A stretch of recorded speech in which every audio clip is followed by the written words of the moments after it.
What do you tell your kids about this, about what happened there, about war in general? I mean, how do you, it's something every parent has to go through. How do you explain it to a child?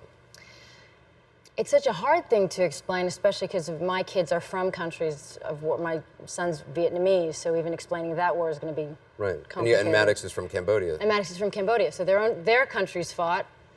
And even Ethiopia. Our countries fought. Everybody, So I think it's.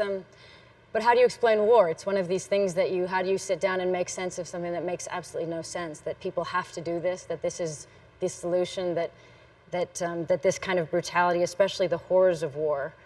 Do they understand? Because what's great about what you do for the UN is, you're not just talking about refugees. You go to refugee camps. You go to the front lines, really, and spend time with people. How do you explain that to your kids? Do they understand why you're doing that?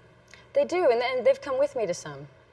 And they, I try not to be one of those mothers that says, some people around the world don't have. So I try to not do that, but I try to just by example bring them to places and hopefully they'll make friends with people in different countries, coming from different backgrounds, dealing with different situations, and they'll understand that that's actually what the world looks like, not this small world of just the place we live in our house. This is not reality. Reality is all of these things, and so they know, and they're very good about, mommy has to go, and mommy's going to go try to do some good, and this thing's going on, and so I'll be right back. But and they seem to be very generous about it and understanding that they're kids and they want their mom, but they also know that there are other kids that maybe mom can try to help.